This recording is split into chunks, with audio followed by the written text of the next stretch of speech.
maybe my agent told me about it, and they said Ridley wants to call you and talk to you about it. But I told him yes. Stop talking, Ridley. Yes.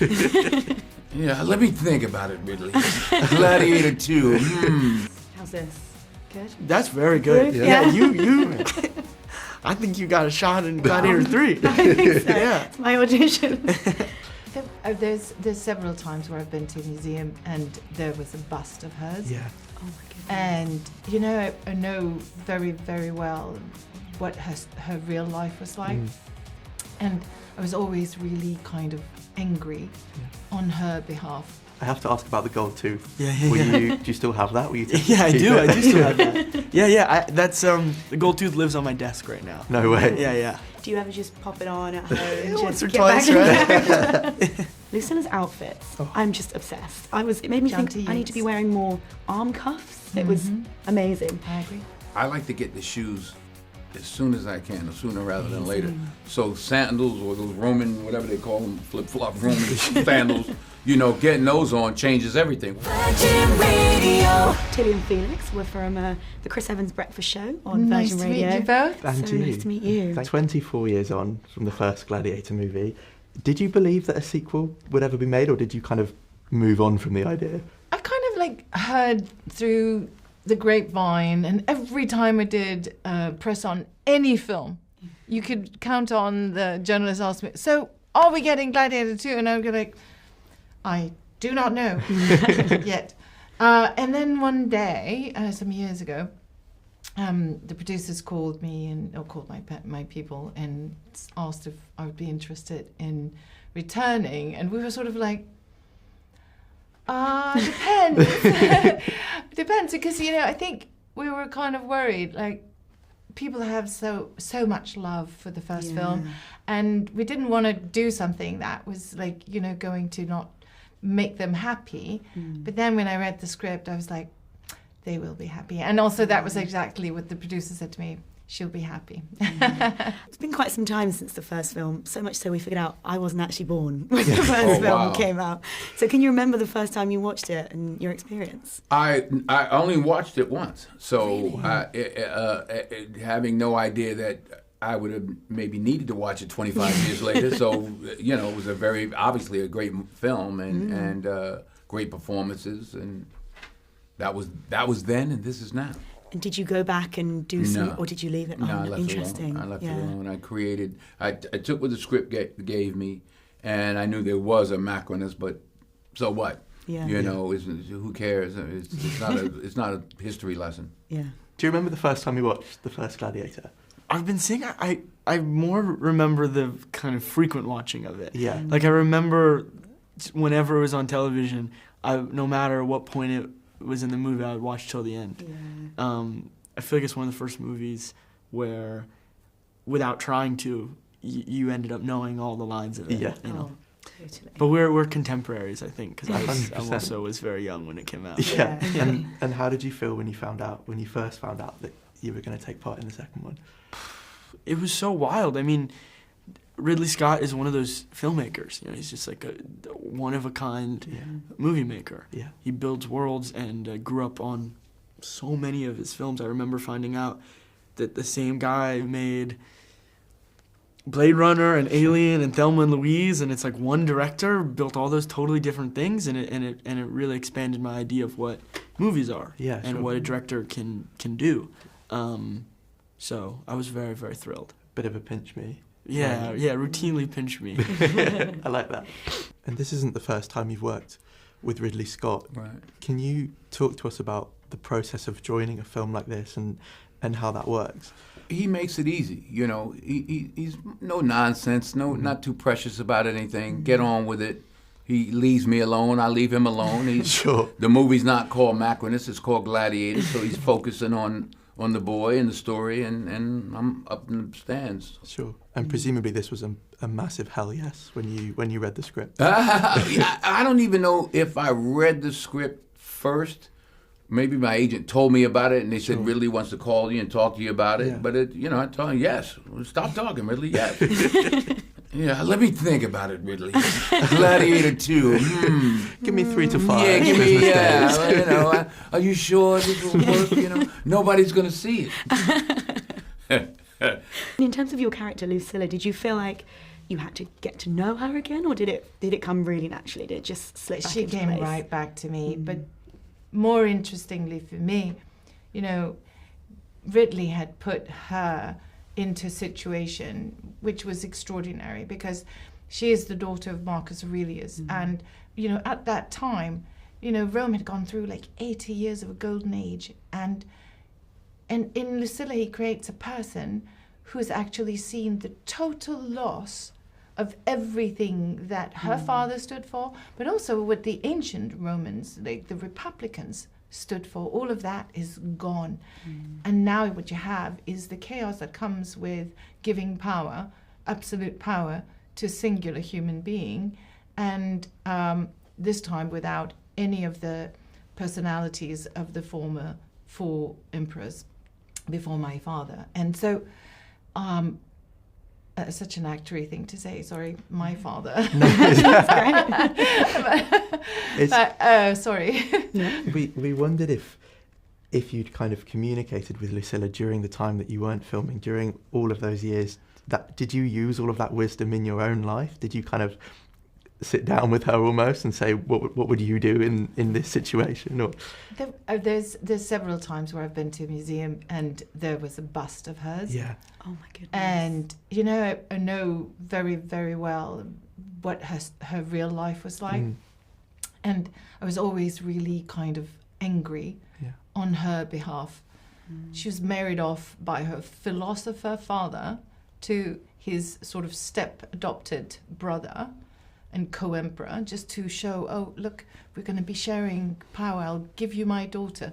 And she was 16 years old, and he was like a full-grown man and practically a relative. Yeah. And I felt really like she was just being used, and then, you know, she had to deal with her brother as well. And I just really always felt like I was happy that I got to sort of like make a different story out of her life on her behalf somehow. Yeah. Oh, it's so beautiful, and the connection, like, through the years is just amazing. And it really comes across in such an epic set. It still comes across in such a subtle, lovely way. Like the actual emotional intensity of the story, yes. And you've got such a synchronicity with Joseph Quinn, who plays your twin brother in the film, as you know. What was it like developing that? Did you have a bit of a bromance going on? Yeah. Was it? We built a nice thing. We usually you're preparing alone, and so it's so exciting when you finally get into the pre-production stage. You're meeting all the other actors, and it's this like thrilling thing because I've been alone in a room working on my character for so long, and this was a nice twist on that because Joe and I met up earlier, and we did work pretty closely on certain aspects of the movie. So I felt like I had a real partner and a brother in this experience. Oh, that's amazing. And you just play off each other so well, and then, you know, the twists and turns you go through, it's awesome. He's a really good guy to spend a lot of time with. Truly, like, you know, we ordered a lot of pizzas and hung out and just talked and really, we worked closely. That's kind of what we want to hear, isn't it? Yeah, exactly, yeah. We watched an interview with Paul, who said that he spoke about playing Gaelic football to kind of find his rage for his character. How did you find your sense of madness? Was there anything that you did in particular? I will say having a monkey on your shoulder helps. Yeah, definitely. Every time you just crane your neck and you're looking at animalistic freedom right there. Just a series of I don't know.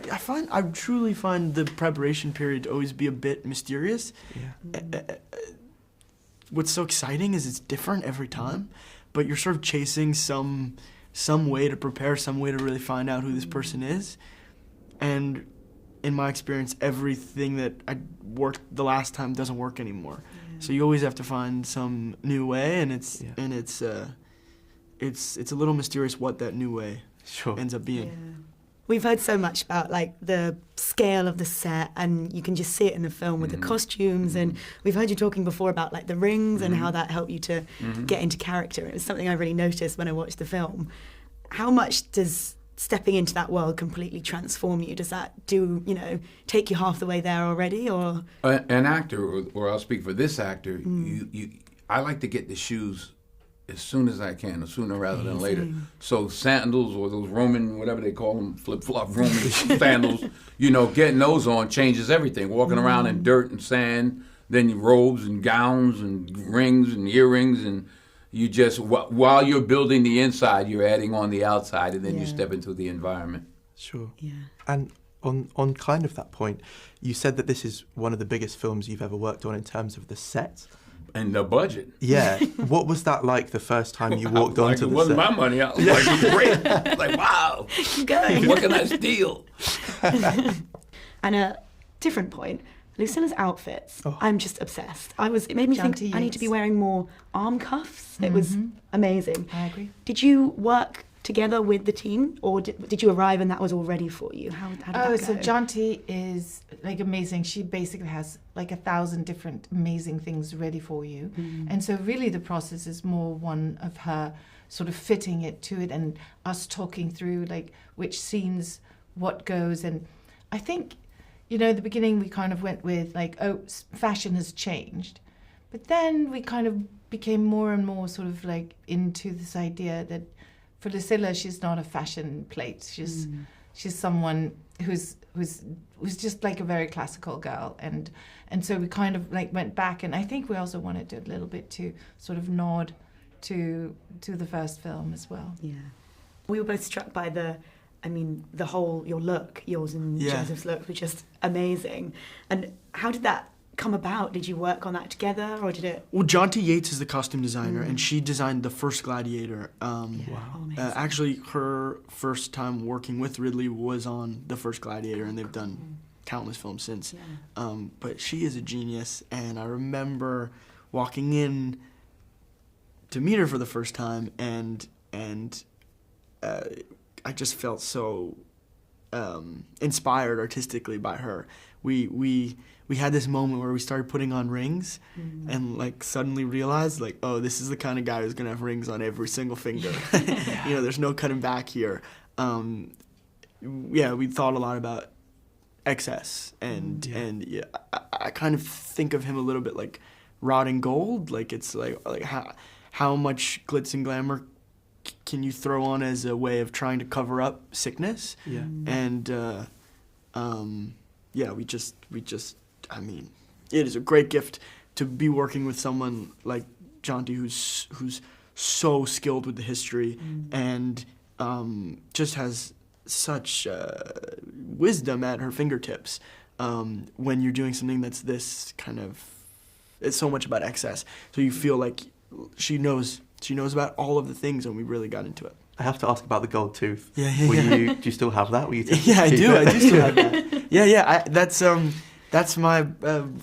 I feel like every film, sometimes you take maybe one thing back home with you as a little symbol of a souvenir of the person you got to play, and for this one, it's the gold tooth. The gold tooth lives on my desk right now. No way. Yeah. Do you ever just pop it on at home? Once or get twice, back right? You've said before that you don't play villains, which is something that Well, you don't fascinates play us. it. There's no such thing as a villain. That's what someone calls you. Yeah. Who is a bad person? When I say you are, or when someone says you are, he thinks he's right.